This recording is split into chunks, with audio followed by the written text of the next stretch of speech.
So yeah, I'm going to talk to you today about privacy. Privacy is a human right, by the way, okay? Privacy, security, and authenticity. And my talk really has a web focus because I'm coming at this from the web point of view. However, my philosophy about the web is that the web is a mobile platform, primarily a mobile platform. If you take a look at the usage of the web is primarily the majority of web usage is from mobile devices. So mobile has taken over the web, which is great because I used to be trying to promote, using the web on mobile, and a lot of people told me people never will use the web on mobile, and that's done. That's all in the past. The web is mobile now. Yeah, but the future isn't what it used to be, and this talk is, by the way, having a Star Trek theme. If you have any questions about that from a legal perspective, this is fair use, okay? I'll leave that thought in your mind. I won't talk about how the future isn't what it used to be anymore. But maybe in when the thinking behind this show, by the way, the theme here is Star Trek, the original series, okay, the OG. I think they had a very interesting idea about what the future would be like, and I would like us to get back to that idea of the future, frankly speaking. My intro, I'm an open source strategist at Samsung. I used to work for Government Digital Service. I used to work for Vodafone. I used to work for Telefonica. I co-chair something called the W3C Technical Architecture Group. I'll talk about a little bit more about that. I also co-chair the Open SSF Global Cybersecurity Policy Working Group, which is a mouthful, and we're working on stuff around the CRA. I'm a member of the UK Government Open Standards Board, which still exists, and I am also UK and US dual national living in London and a human being living on this planet. So I want to talk about the web. The web is big. The web is probably the biggest platform ever. People use the web for everything. They use it for stuff that's very personal. They use it for healthcare, for government services, for financial, for personal safety. Marginalized communities use the web. It's used for social media. The web, therefore, is an enormous attack surface. And threats to the web include things like exfiltration of data, installation of malware, stealing money, like just the very basic thing of like taking your money and bringing it somewhere else, stalking, identity theft, spreading of disinformation, and just plain snooping. Lots of things that people want to do to you on the web. The web is also open. It's multi-stakeholder. It's a primarily mobile platform. It's developed under a transparent process, as we were talking about in the panel, multi-browser, multi-OS, multi-device. It's open source. It's all of the major platforms for the web are open source, and it's primarily built on royalty-free standards, as we were talking about in the panel. The web is also a lot like this scene from the Star Trek the original series episode Journey to Babel, which exemplifies the idea of the Federation, which is different races from around the galaxy coming together to talk, to chat. They might be enemies, but they're coming together and they're working out their differences in a common forum. That's the Federation, and that's the great idea that was developed at the beginning of Star Trek. And the web standardization is a lot like that. If you go to W3C Forum, you'll find different people from different organizations, different parts of the world coming together because they have a shared purpose. The web is agreement. And in the Technical Architecture Group, for those who don't know, the World Wide Web Consortium, W3C, was started in 1994 by Sir Tim Berners-Lee. It's got about 300 plus organizations to develop standards like HTML. And in the Technical Architecture Group, we're kind of responsible for the technical architecture leadership of the web. So what do? We do a lot of review of other people's work, basically. But one of the things that we've developed recently is called the Ethical Web Principles. Ethical Web Principles was published as a W3C statement in December of last year. It's something that I've been working on for a number of years, and it sets ground rules for what we are doing on the web, what we're doing for web standardization, that talks about the web, the definition of the web. The web should empower an equitable, informed, and interconnected society. It needs to support society. The web must not cause harm to society. That is a statement from the Ethical Web Principles. The web enables privacy, the web is secure, and the web allows you to verify the information that you see. These are all drawn from the Ethical Web Principles that we developed. So let's talk about privacy. In the Star Trek, the original series episode Mirror Mirror, when Kirk travels to the mirror universe, he finds that he's able to use this device to snoop in on anybody, in this case evil Spock, and possibly snuff them out at the touch of a button. So that exemplifies privacy. Sorry. Anyway, the web, so in the Ethical Web Principles, we talk about the web is secure and respects people's privacy. So we do not want to build that device. We do not want people to be able to build that device using the web. This is part of the point, part of why we look at abuse cases when we're talking about new web standards. So to that end, we've also built something in W3C called the Privacy Principles document, which has also been worked on and is now in the process of becoming a W3C statement. What is the Privacy Principles? It's a set of principles for developers of specifications, for developers of websites, and also just in general for the community. And it promotes things like transparency, that the web should provide clear and easy accessible information to users. Purpose specification, that when you're collecting user data, that you need to actually tell users why you're collecting that data and what you're going to use it for. Things like data minimization, which was like a very key architectural concept, that you should never collect and transmit more information than you need in order to do the task that you're trying to accomplish. So sites, user agents, and other actors should restrict the data that they transfer to what's necessary. Again, this is data minimization, or that aligns with their users' needs and wishes and interests. Systems that allow for communication on the web must provide effective capability to report abuse. This is another aspect of privacy, which it may not be immediately obvious when we're talking about privacy, but it's something that's very important to keep things private.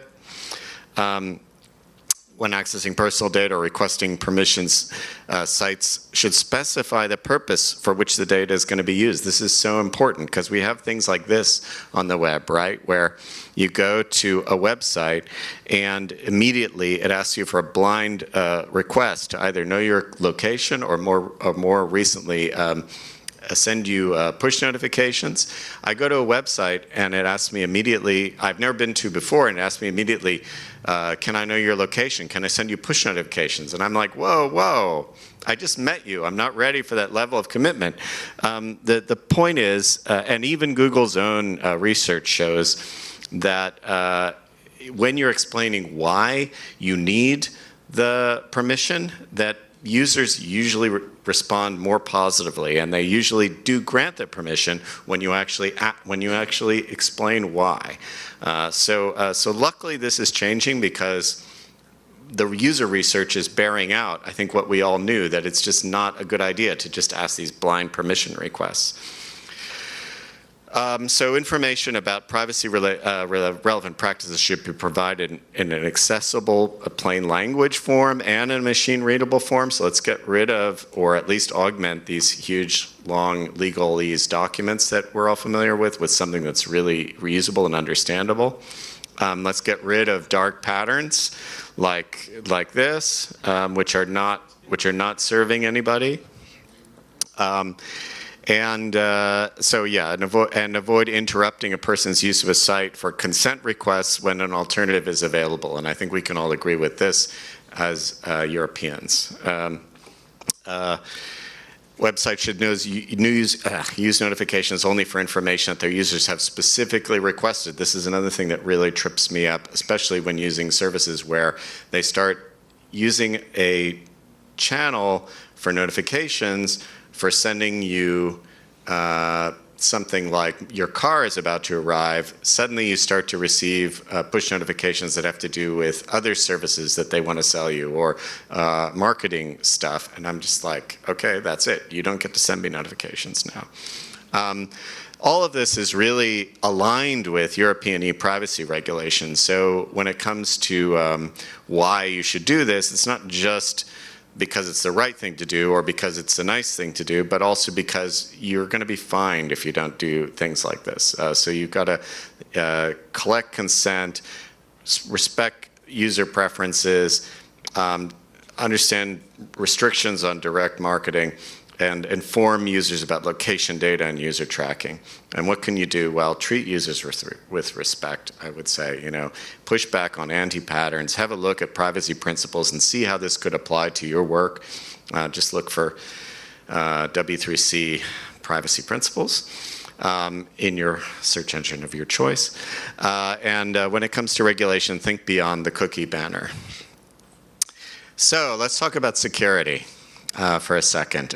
In the Star Trek, the original series episode, The Ultimate Computer, the M5 computer, which they bring in to turn the Enterprise into basically a self-driving car, decides that it needs more power, and so it reaches out across the engine bay or the engine room and starts to pull power using this beam from this other terminal. Of course, what you don't see is there's a crew member who just got zapped. So that like cloud of smoke there is like, that used to be a crew member who was like crouching down there, and they just got like zapped away completely by this activity. So what does this illustrate? Well, kind of that security issues in software can have real world and real harm, real implications for people's harm and livelihood in the real world. It's not just about your money. It can actually cause harm to people. So this is only one example of that. Okay, but before we talk about that, I want to talk about my dishwasher. So I recently got a new dishwasher, and it had lovely internet-connected features. It's a Bosch dishwasher, and I particularly want to call them out because, in a positive way, because in November I looked at my phone and I saw these interesting notifications. Hey, an urgent update has been installed, or software update is being downloaded at the moment. For security reasons, some software update is automatically being downloaded and installed. An urgent update has been installed on your home appliance. You have nothing further to do. And I was thinking to myself, this is it. This is the kind of stuff I want my appliances to do, actually, right? I want to see notifications saying, hey, there was a cyber security-related issue, probably a vulnerability in one of the open source libraries. Bosch identified it, and you know what? We rolled out a fix, and we sent it to your device. This is exactly what is intended by the CRA, by the way.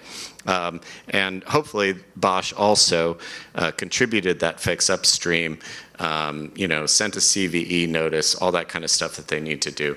But anyway, it just really filled me with warm fuzzies about my new internet-connected appliance that I can also tell when it's open, when it's stopped, whatever, all that kind of stuff. I'm loving it.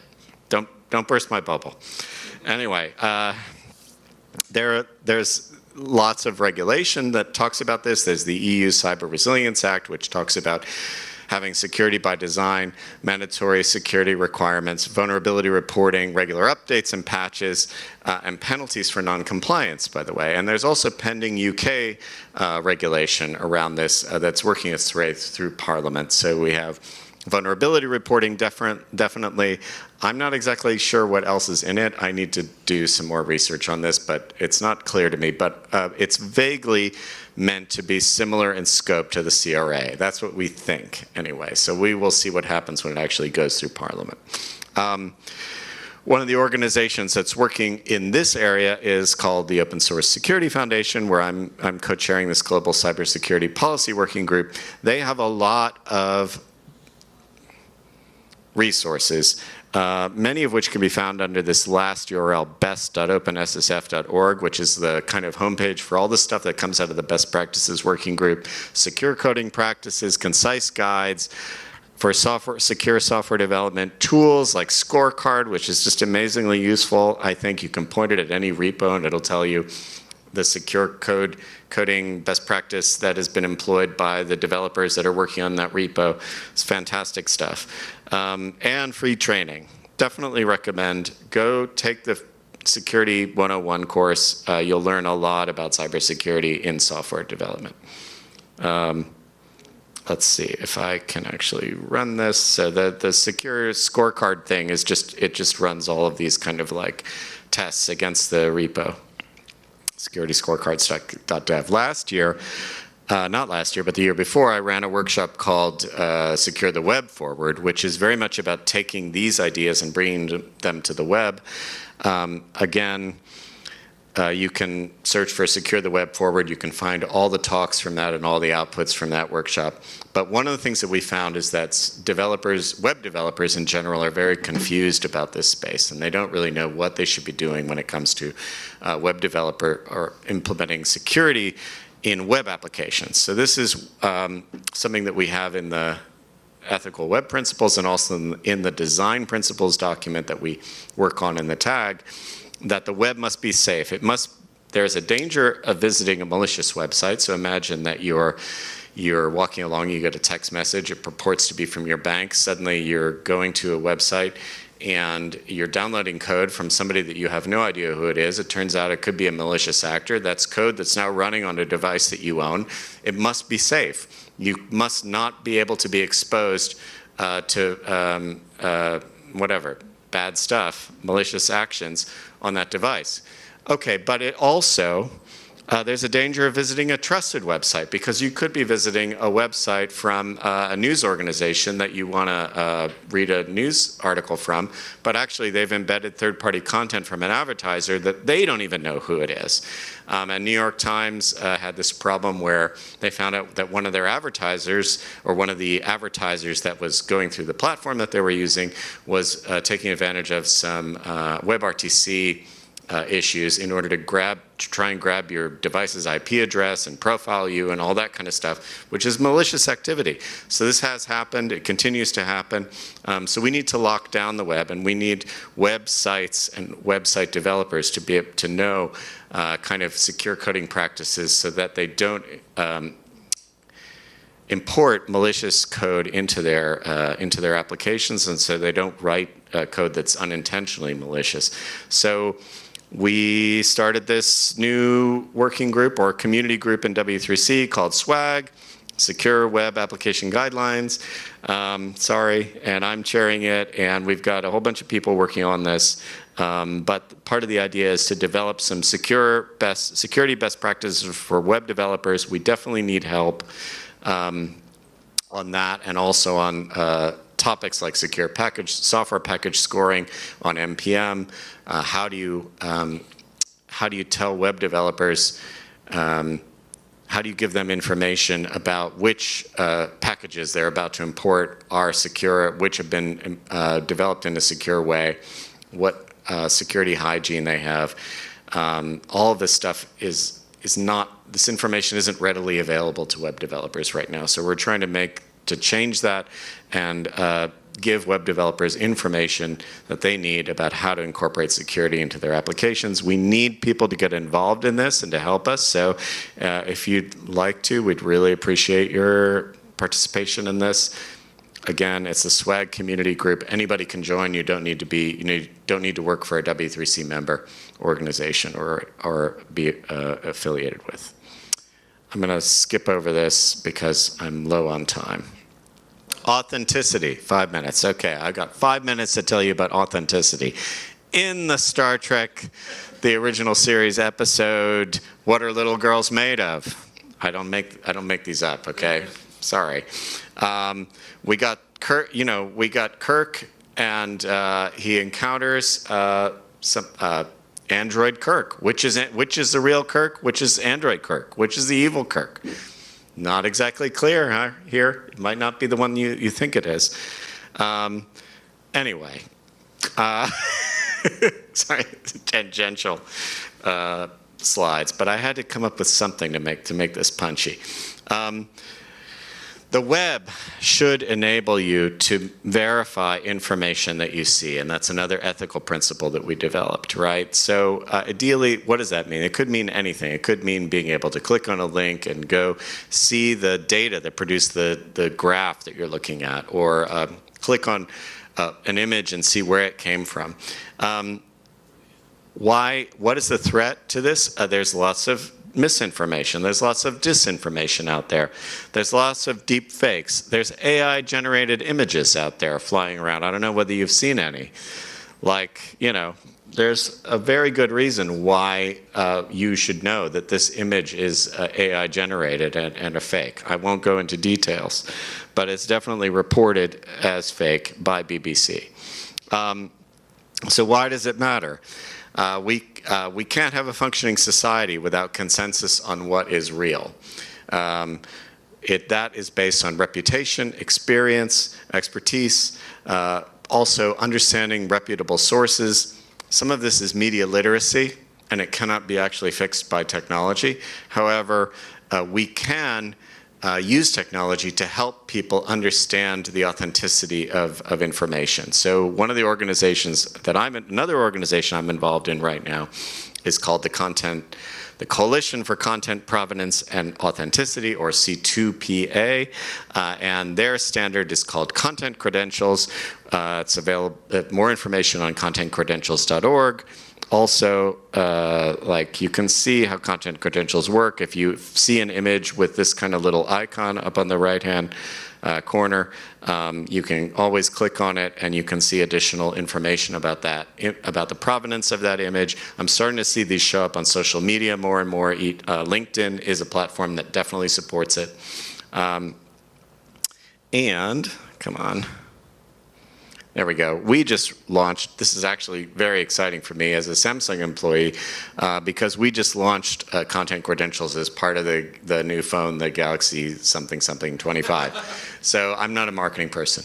But no, seriously, I'm very excited about this, because when you're an open source person who's working in a big organization, if you're actually contributing into a project and that project gets launched on a stage at a big corporate launch event, that's gold. That is a gold mine for me working as an open source person. And Content Credentials is a royalty-free open standard that is being submitted through ISO. So it's all the good tick marks for me. By the way, BBC are also involved in this. This is one of the reasons that I got excited about this in the first place, is because the BBC Verify team, who I place I have a lot of positive things to say about, I don't have blanket positive things to say about BBC, but I definitely have a lot of positive things to say about the BBC Verify team. I think they're doing amazing work, and they're making use of this standard, and they're also very involved in its development and creation. So that's good stuff. It's not blockchain. It's not cryptocurrency. Stop what you're thinking. Don't think that. Okay. All right.